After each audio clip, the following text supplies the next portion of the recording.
पंछी नदियाँ पवन के झोंके, कोई सरहद ना इन्हें रोके।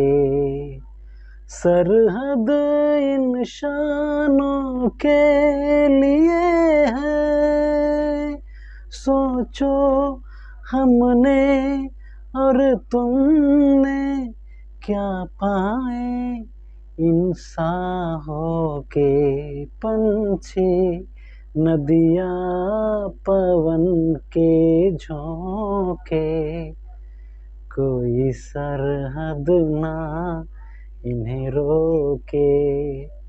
Hello friends, welcome to Indian English Gyan YouTube channel. दोस्तों, आज की इस वीडियो में मैं आपको पढ़ाने जा रहा हूँ प्रेजेंट का परफेक्ट टेंस।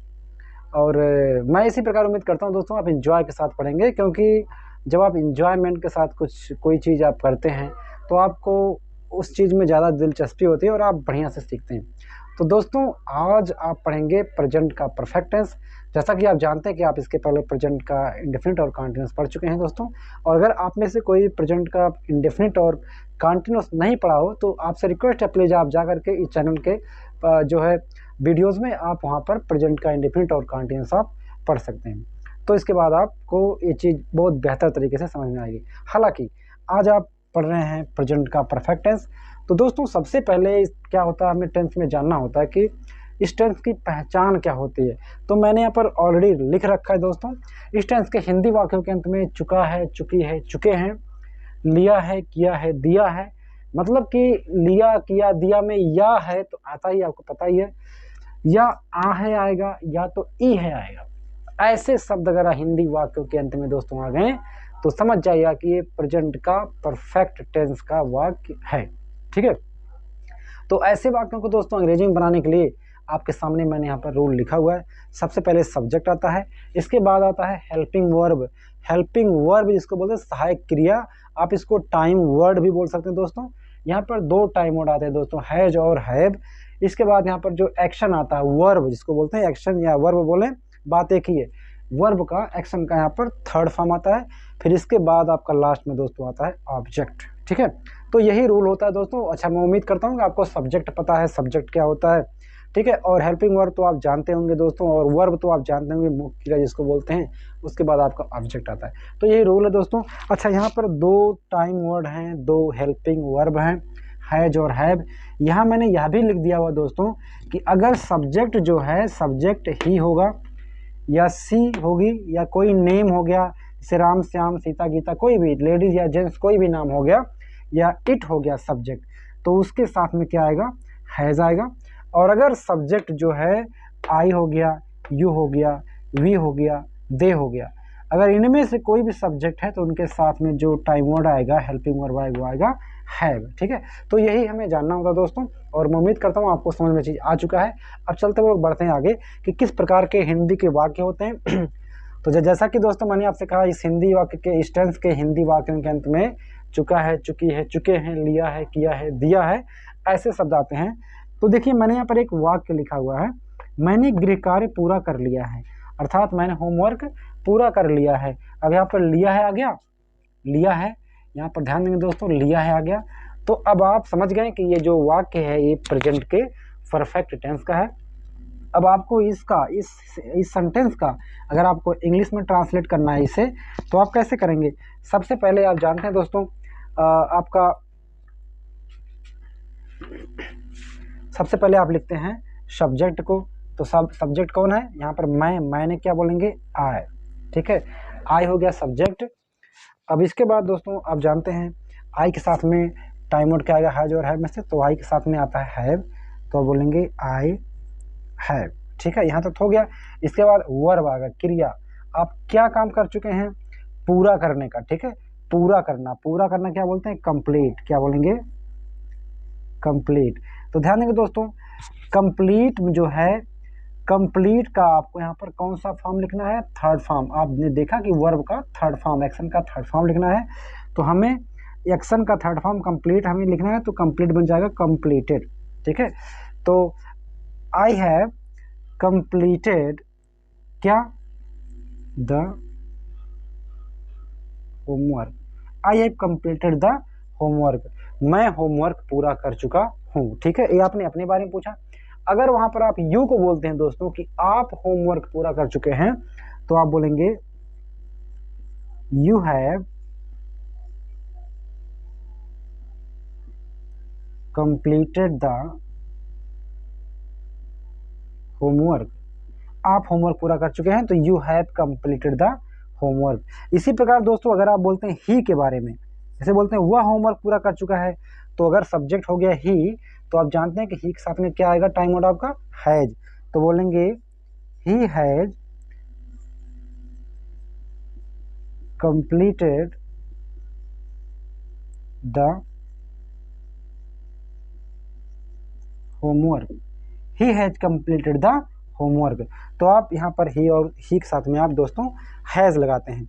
और इसी प्रकार से अगर सी होती वहाँ पर, आप बोलते हैं कि वह होमवर्क पूरा कर चुकी है, तो आप बोलते हैं सी हैज कंप्लीटेड द होमवर्क। अब इसी प्रकार से अगर कोई नाम होता दोस्तों, तो इसे नाम में मैंने कहा कोई भी लेडीज या जेंट्स कोई भी नाम हो सकता है। जैसे मान लीजिए मैंने कहा कि मोहन, मोहन होमवर्क पूरा कर चुका है, तो बोलेंगे Mohan has completed the homework. क्या बोलेंगे? Mohan has completed the homework. इसी प्रकार से नाम में कोई लेडीज भी नाम हो सकता है।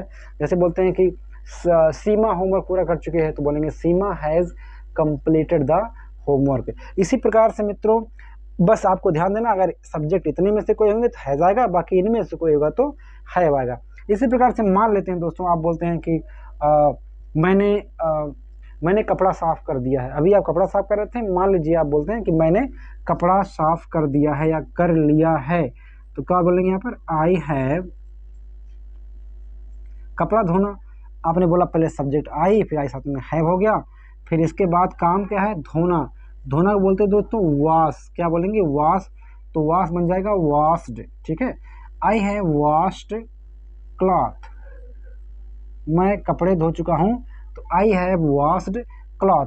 अच्छा दोस्तों, ऐसे बहुत सारे स्टूडेंट आप में से होंगे जिनको ये समस्या होती होगी कि सर हमें वर्ब तो आता ठीक है कि वर्ब के 3 फॉर्म होते हैं, ये भी हमें मालूम होता है, लेकिन आप एग्जैक्टली किसी वर्ब का सेकंड और थर्ड फॉर्म क्या होता है दोस्तों, कई बार आपको पता नहीं होता है। तो अगर आपको किसी भी वर्ब का सेकंड और थर्ड फॉर्म नहीं पता होगा, तो आप एक काम करेंगे, उस वर्ब में आप लगा देंगे ईडी। ठीक है, ऐसा मैं क्यों कह रहा हूँ दोस्तों? क्योंकि 80% जो वर्ब होते हैं, 80% वर्ब, उनका सेकंड और थर्ड फॉर्म ईडी लगकर बना होता है। जैसे यहाँ पर वॉश था, ठीक है, वॉश WASH, तो मैंने यहाँ पर थर्ड फॉर्म यूज किया, तो मैंने लिख दिया वॉश्ड, मैंने यहाँ पर ईडी जोड़ दिया हुआ दोस्तों। ठीक है, 80% जो वर्ब होते हैं वो ईडी लगकर बने होते हैं, बाकी 20% जो होते हैं वे अलग अलग होते हैं। तो हम ऐसा नहीं बोल सकते कि 100% ईडी लगकर बने होते हैं, लेकिन अब अगर 80% ईडी लग के बने होते हैं सेकंड और थर्ड फॉर्म, तो इसका मतलब चांसेस ज़्यादा होता है कि आपका सही हो सकता है। तो अगर आप फिलहाल इस तरह से कभी आप फंसते हैं, तो आप काम चला सकते हैं ईडी लगा करके, और इसके बाद अगर आप जान गए कि हाँ उसका ईडी वाला नहीं है, वे जो हैं उसके सेकंड और थर्ड फॉर्म जो है 20% वाले में से, वर्ब वाले में से है, तो यहाँ पर आप उसको आप करेक्ट कर सकते हैं। लेकिन चांसेस ज़्यादा होता है कि कोई वर्ब का सेकंड और थर्ड फॉर्म ईडी लगकर बना हो। ठीक है दोस्तों, तो आपने यहाँ बोला आई हैव वॉश्ड क्लॉथ, मैंने कपड़ा धो लिया है। मान लीजिए आप बोलते हैं वह कोई लड़की है, उसके बारे में बोलना है कि वह कपड़ा साफ कर चुकी है। अब लड़की है तो बोलेंगे सी, तो बोलेंगे सी हैज़, बाकी वॉश्ड क्लॉथ वही रहेगा, सी हैज़ वॉश्ड क्लॉथ, वह कपड़े धो चुकी है। और इसी प्रकार से अगर आप मानो कि जो वर्ब है, सॉरी जो सब्जेक्ट है वो दे है, ठीक है, वे, हमें वे के बारे में बोलना है कि वे क्रिकेट खेल चुके हैं, वे क्रिकेट खेल चुके हैं। ठीक है, अब वे हैं सब्जेक्ट, यहाँ पर सब्जेक्ट क्या बन जाएगा? दे। दे मतलब वे होता है, बोलेंगे दे। अब आप जानते हैं दोस्तों कि दे के साथ में टाइम वर्ड क्या आ जाएगा? हेल्पिंग वर्ब क्या आएगा? हैव, तो बोलेंगे दे हैव। अब काम क्या कर चुके हैं? खेलना, क्रिकेट खेलना। ध्यान देंगे दोस्तों, क्रिकेट काम नहीं है, खेलना काम है, तो हमें ध्यान देना है, वर्ब जो है उसको हमें लिखना है। तो खेलना बोलते हैं प्ले, क्या बोलेंगे? प्ले। मैंने कहा अब आपको प्ले का थर्ड फॉर्म यूज करना है, और आपको प्ले का थर्ड फॉर्म नहीं पता, तो आप क्या कर देंगे? बस ईडी लगा देंगे, और होता भी यही है। ठीक है, प्ले का थर्ड फॉर्म प्लेड ही होता है, तो बोलेंगे they have played cricket, way cricket खेल चुके हैं, तो बोलेंगे they have played cricket, way cricket खेल चुके हैं। इसी प्रकार दोस्तों अगर आप बोलते हैं हम सब, अगर हम जितने लोग हैं, अगर हम की बात करेंगे आप बोलेंगे हम परीक्षा दे चुके हैं। मान लीजिए हम लोग परीक्षा दे रहे थे और अभी परीक्षा हम लोग दे चुके हैं, ऐसा आपको बोलना है कि हम परीक्षा दे चुके हैं। तो हमको क्या बोलते हैं दोस्तों, वी बोलेंगे वी। अब वी के साथ में क्या आएगा, हैव, क्योंकि आप जानते हैं वी के साथ में क्या आता है, हैव, तो बोलेंगे वी हैव। अब परीक्षा देना को दोस्तों बोलते हैं यहाँ पर टेक एग्जाम। अब टेक का थर्ड फॉर्म होता है टेकन, क्या होता है, टेकन, तो बोलेंगे वी हैव टेकन एग्जाम। हम परीक्षा दे चुके हैं तो बोलेंगे वी हैव टेकन एग्जाम। इसी प्रकार से दोस्तों मान लेते हैं आप बोलते हैं ही के बारे में कि वह मोबाइल चला चुका है, वह मोबाइल चला चुका है आ गया। कोई व्यक्ति है, ठीक, हम उसको वह बोलेंगे तो ही बोलेंगे, अगर वो मेल है तो उसको हम ही बोलेंगे, तो बोलेंगे ही हैज़, क्या बोलेंगे, अब बोलेंगे यहाँ पर ही समझ क्या आ जाएगा, हैज़, बोलेंगे he has operated mobile. Mobile चलाना बोलते हैं ऑपरेट मोबाइल, तो ऑपरेट बन जाएगा ऑपरेटेड, तो बोलेंगे ही हैज़ ऑपरेट। अब ध्यान देंगे ऑपरेट है, अब इसको आपको थर्ड फॉर्म इसका यूज करना है, तो ऑपरेट बन जाएगा ऑपरेटेड। लेकिन एक बात आपको दोस्तों ध्यान देनी है कि अगर किसी वर्ब में किसी एक्शन के लास्ट में, अंतिम में पहले से अगर ई है और आपको उसमें ईडी लगाना है तो आप फिर से ई नहीं लगाएंगे बल्कि आप सिर्फ डी ही लगाएंगे दोस्तों। ये बात आपको ध्यान देनी है, नहीं तो आप ये समझें कि सर ने कहा था कि ईडी लगा के हम सेकंड और थर्ड फॉर्म बना सकते हैं, और आप कंप्लीट में भी ऑपरेट में भी आप फिर से ईडी लगा दें, क्योंकि आप जानते हैं कि ऑपरेट के लास्ट में ई है तो आप फिर से इसी नेम के हिसाब से काम करेंगे तो उसमें ईडी आप ऐड करेंगे। लेकिन ऐसा आप नहीं करेंगे दोस्तों, अगर पहले से ही ई है तो सिर्फ डी लगाने की आवश्यकता है, ठीक है। तो बोलेंगे ही हैज़ ऑपरेटेड मोबाइल, वह मोबाइल चला चुका है तो ही हैज़ ऑपरेटेड मोबाइल। एक चीज़ आपको ध्यान देना है दोस्तों, मोबाइल चलाना और कंप्यूटर चलाना, इन दोनों के लिए ऑपरेट शब्द का प्रयोग होता है, ठीक है। तो इसलिए आपने बोला ही हैज़ ऑपरेटेड मोबाइल। अगर होता कि वह कंप्यूटर चला चुकी है, सी की बात करते हैं आप, तो बोलते हैं सी हैज़ ऑपरेटेड कंप्यूटर, क्या बोलते हैं, सी हैज़ ऑपरेटेड कंप्यूटर। और इसी प्रकार से दोस्तों अगर मान लेते हैं आप अपने बारे में बोलते हैं, खुद के बारे में आप बोलते हैं कि मैं लिख चुका हूँ। मान लीजिए आप लिख रहे थे और मैंने आपसे कहा था जब लिख लेना तब आप मुझे बता देना, ठीक है, और आपने जैसे ही लिख लिया, अब चूंकि मैंने आपसे कहा था कि आप मुझे बता देना, तो आपने लिखने के बाद तुरंत मुझसे कहा सर मैं लिख चुका हूँ, तो क्या बोलेंगे, आई हैव, अपने लिए आप आई हो जाएंगे तो आई साथ में आता है तो बोलेंगे आई हैव। अब लिखना क्या बोलेंगे, राइट, तो राइट का थर्ड फॉर्म होता है रिटन। तो आपने कहा कि मैं लिख चुका हूं तो आप बोलेंगे आई हैव रिटन, क्या बोलेंगे, आई हैव रिटन। वह लिख चुका है तो ही हैज़ रिटन, क्या बोलेंगे, ही हैज़ रिटन। वे लिख चुके हैं तो दे हैव रिटन। तो दोस्तों जैसा कि आपने यहाँ पर सीखा, मुझे उम्मीद है आपको समझ में आ चुका है कि जब आप कोई काम कर चुके हैं या कोई व्यक्ति कोई काम कर लिया है या कर चुका है तो वहाँ पर आपने यहाँ पर हैज और हैव का प्रयोग किया। अच्छा मान लीजिए कभी कभी यहाँ पर देखिए मैंने लिखा होगा कि आ है या ई है, ठीक है। जैसे अगर आप बोले कि वह लिखा है, ठीक है। अब लिखा खा में आ आया, ध्यान दीजिएगा दोस्तों, अब लिखा में बड़ा आ तो आएगा नहीं, लेकिन खा पे बड़ा आ का मात्रा आता है, तो इसका मतलब वो जो खा होता है वो इंडिकेट करता है कि वहाँ पर आ है, ठीक है, वहाँ पर आ हिडन होता है। तो ऐसे भी वाक्यों को आप बनाते हैं प्रेजेंट के प्रेजेंट के परफेक्ट टेंस में। जैसे आपने कहा कि वह लिखा है तो बोलेंगे ही हैज़ रिटन, क्या बोलेंगे, ही हैज़ रिटन। जब मान लेते हैं यहाँ पर ई है भी है, अगर आप कोई के बारे में, अगर आप सपोज कि कोई लड़की है और उसका नाम सीता है, मैंने आपसे कहा कि सीता कहाँ है, आपने कहा कि सीता स्कूल गई है, सीता स्कूल गई है। अब गई ई है आया, तो इसलिए यहाँ पर आप इसको प्रेजेंट के परफेक्ट में ही आप लिखते हैं, तो बोलेंगे सीता हैज, क्योंकि अब सीता एक नाम है, ठीक है, और नाम के साथ में आपका दोस्तों आता हैज, तो आप बोलेंगे Sita has gone to school. अब स्कूल जाना कहाँ में, गो टू स्कूल। अब आप जानते हैं दोस्तों गो का सेकंड फॉर्म होता है वेंट और थर्ड फॉर्म होता है गॉन, तो बोलेंगे Sita has gone to school, क्या बोलेंगे, Sita has gone to school. इस प्रकार से दोस्तों आपने यहाँ पर बनाया प्रेजेंट का परफेक्ट टेंस का जो अफर्मेटिव सेंटेंस है, इसको बोलते हैं अफर्मेटिव सेंटेंस। जो पहला नियम होता है जिसमें कुछ बताया गया होता है किसी के बारे में, अपने बारे में, तो अफर्मेटिव सेंटेंस होता है, ठीक है। अब हम लोग सीखते हैं कि इंट्रोगेटिव सेंटेंस कहते होते हैं, जो प्रश्नवाचक शब्द जिसमें स्टार्टिंग में जिसमें कहने मतलब प्रश्न पूछा गया होता है, तो प्रश्न पूछने वाले जो वाक्य होते हैं दो टाइप के होते हैं मित्रों। पहला तो होता है जो कभी कभी जो हमारा हिंदी वाक्य का शुरुआत क्या से होता है। तो चलिए मैं आपको लिख करके बताता हूँ पहले रूल, इसके बाद हम लोग बात करते हैं। दोस्तों मैंने यहाँ पर रूल लिख दिया हुआ है। जब आप यहाँ पर ध्यान देंगे, जब आप प्रश्न करते हैं तो आपका हेल्पिंग वर्ब, यानी मतलब जब आप क्या से प्रश्न पूछते हैं, जब आपके प्रश्न में जो आपका प्रश्न वाला वाक्य रहेगा, जब उसके शुरू में क्या शब्द का प्रयोग होगा, तो सबसे पहले आपका हेल्पिंग वर्ब जो होगा, ठीक है, हेल्पिंग वर्ब आपका सबसे पहले आ जाएगा, मतलब हैज और हैव आपका पहले हो जाएगा। इसके बाद तब सब्जेक्ट आएगा, उसके बाद फिर बाकी चीजें वही सब्जेक्ट एक्शन और एक्शन का थर्ड फॉर्म फिर object. He has not called the doctor, बोलेंगे no he has not called the doctor, नहीं वो डॉक्टर को फोन नहीं कर चुका है। तो दोस्तों आपने जैसा कि देखा, जब क्या से शुरुआत होता है, हिंदी वाक्य का शुरुआत क्या से होता है, तो हैव और हैज में से कोई एक पहले आ जाएगा, वो भी सब्जेक्ट के अनुसार। अगर बात करते हैं वे के बारे में, दे के बारे में बात आप करें, कहेंगे क्या वे मैच खेल चुके हैं, क्या वे मैच खेल चुके हैं। अब सब्जेक्ट कौन है, दे, दे मतलब वे, और आप जानते हैं दोस्तों कि दे के साथ में क्या आता है, हैव, क्या आएगा, हैव। तो इसका मतलब सबसे पहले क्या आ जाएगा, हैव। तो बोलेंगे हैव दे क्रिकेट खेलना, तो बोलेंगे have they played cricket, have they played cricket, क्या वे क्रिकेट खेल चुके हैं। अगर आप बोलते कोई नाम के बारे में आप पूछें, क्या वह गाना गा चुका है, क्या वह गाना गा चुका है। अब ही के बारे में बात कर रहे हैं तो बोलेंगे हैज, ठीक है, बोलेंगे हैज ही।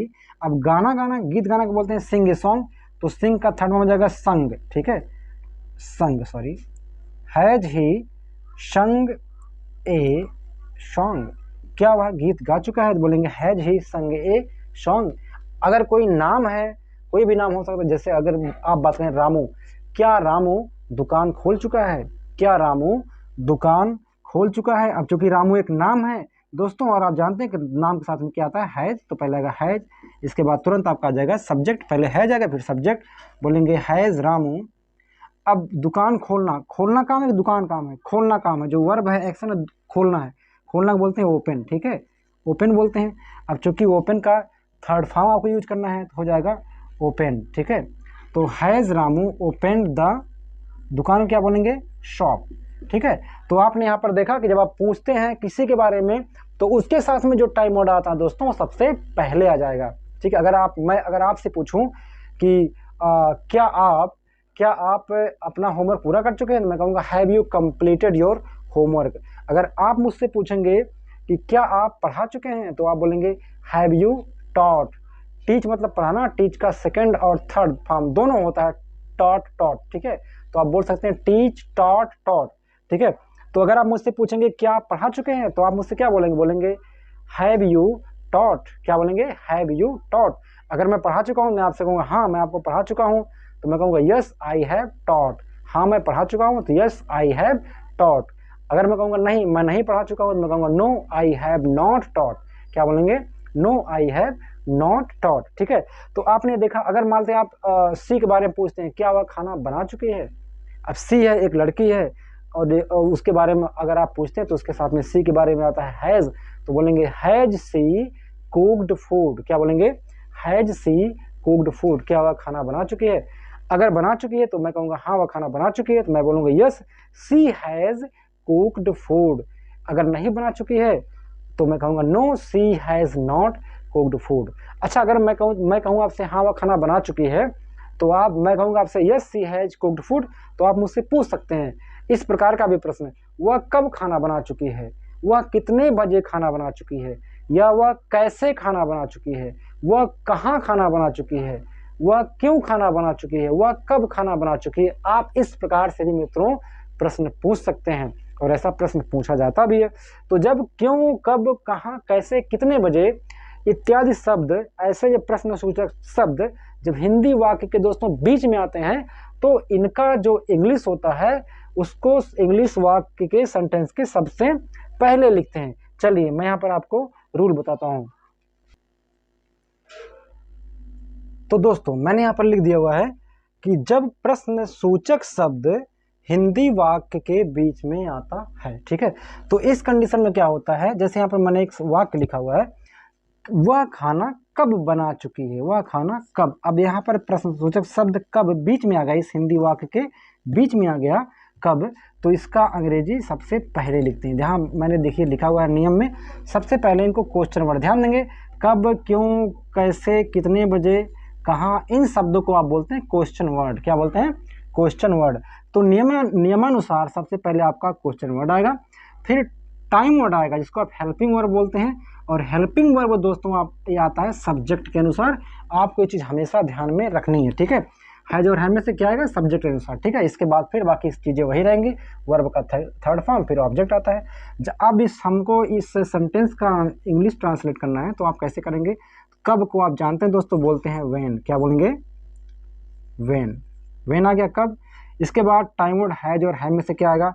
अब बात क्या कर रहे हैं, वह की, ही की, सी की बात, क्योंकि चुकी है, तो वहाँ इसका मतलब सब्जेक्ट हो गया सी। अब सी के साथ में क्या आता है? हैज आएगा, तो बोलेंगे व्हेन हैज। अब इसके बाद सब्जेक्ट आएगा सी, व्हेन हैज सी। अब काम क्या है? पकाना, तो बोलेंगे कुक का third form cooked. When has she cooked food, वह खाना कब बना चुकी है। ठीक है, वह खाना कब बना चुकी है, तो बोलेंगे when has she cooked food. ठीक है, अब इसका जो आंसर होता है, अब आंसर कुछ भी हो सकता है। मान लीजिए अगर मैं आपसे पूछूं when has she cooked food, वह खाना कब बना चुकी है, और हो सकता है कि आप मुझे कहें कि वह खाना सुबह में बना चुकी है, तो आप बोलेंगे she has cooked food in the morning, वह सुबह में खाना बना चुकी है, तो बोलेंगे she has cooked food in the morning. ठीक है, और इसी प्रकार से मित्रों अगर आप मुझसे पूछते हैं, मैं आपके लिए यूँ हूँ, अब आप मुझे कहेंगे सर आप कब पढ़ा चुके हैं। मान लीजिए मैंने आपसे कहा था कि मैं पढ़ा चुका हूँ, अब आप मुझसे पूछ सकते हैं आप कब पढ़ा चुके हैं, या आप कैसे पढ़ा चुके हैं। चलिए इस सेंटेंस को लिखते हैं। अगर आप, प्रश्न है आप कैसे पढ़ा चुके हैं, कैसे, कैसे क्या है आपका, सिंपल सी बात है दोस्तों, यहाँ पर ध्यान देना, प्रश्न सूचक शब्द है कैसे, और ये हिंदी वाक्य के बीच में आ गया, तो अब इसका जो अंग्रेजी हो गया वो नियम के अनुसार सबसे पहले आएगा, क्योंकि इसको बोलते हैं क्वेश्चन वर्ड। तो आप जानते हैं कैसे को बोलते हैं आप हाउ। क्या बोलेंगे? हाउ। अब इसके बाद हैव की हैज, क्योंकि आपके बारे में बात हुई, यू के बारे में, तो यू के साथ में आता है हैव, तो बोलेंगे हाउ हैव। इसके बाद सब्जेक्ट क्या हो गया? यू, तो बोलेंगे हाउ हैव यू। अब पढ़ाना को बोलते हैं टीच, टीच का थर्ड फॉर्म होता है टा, TAUGHT। ठीक है, आप कैसे पढ़ा चुके हैं, तो बोलेंगे हाउ हैव यू टॉट। क्या बोलेंगे? How have you taught. जैसे अगर मान लेते हैं आप कहेंगे ही के बारे में, ठीक है, मान लीजिए कोई ही है, वह स्कूल गया है, और मैं आपसे ये बात बोलूँ कि वह स्कूल गया है, और आप मुझसे पूछ सकते हैं कि वह स्कूल कब गया है, वह स्कूल कब गया है, तो क्या बोलेंगे? अब ही के बारे में बात करेंगे तो ही के साथ में आ जाएगा, सिंपल सी बात है। आपने कहा वह स्कूल कब गया है, कब को बोलेंगे व्हेन। ठीक है, क्योंकि कब आपका जो है हिंदी वाक्य के बीच में आया, तो व्हेन। अब क्योंकि ही के बारे में बात कर रहे हैं तो यहाँ पर आएगा हैज़, तो बोलेंगे व्हेन हैज़ ही। इसके बाद स्कूल जाना, बोलेंगे गो का third form gone, gone to school. वह स्कूल कब गया है, तो बोलेंगे when has he gone to school, वह स्कूल कब गया है। और इसी प्रकार से मित्रों अगर आप पूछते हैं वह स्कूल कैसे गया है, ठीक है, वह स्कूल कैसे गया। अब कैसे आ गया, तो कैसे आ गया तो उसका सबसे पहले हाउ हो जाएगा, हाउ। अब चूंकि हम ही की बात कर रहे हैं, साथ में आता है हैज़ आपका, तो बोलेंगे हाउ हैज़ ही, बाकी वही है गॉन टू स्कूल, वह स्कूल कैसे गया है। ठीक है, और इसी प्रकार से अगर आप पूछते हैं वह स्कूल कितने बजे गया है, अब कितने बजे आ गया बीच में, तो कितने बजे का अंग्रेजी होता है व्हाट टाइम, तो क्या बोलेंगे व्हाट टाइम। अब चूंकि अब ही की बात कर रहे हैं, साथ में आता है हैज, बोलेंगे what time has he gone to school, वह स्कूल कितने बजे गया है। ठीक है, इसी प्रकार दोस्तों मान लेते हैं अगर आप ही के बारे में पूछते हैं कि वह स्कूल कैसे गया है, वह स्कूल कैसे गया है, तो आप बोलेंगे how has he gone to school, तो हो गया।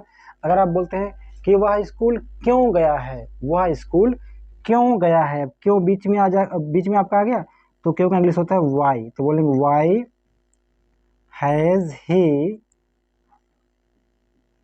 गॉन टू स्कूल, वह स्कूल क्यों गया है। ठीक है, तो दोस्तों जैसा कि आपने यहाँ पर देखा, जब हम कब, क्यों, कहाँ, कैसे, कितने बजे इत्यादि शब्द अगर आते हैं हिंदी वाक्य के बीच में, तो जो उसका अंग्रेजी what, where, how, when, what time, ये सब जो होते हैं वे इंग्लिश के सेंटेंस के सबसे पहले आते हैं।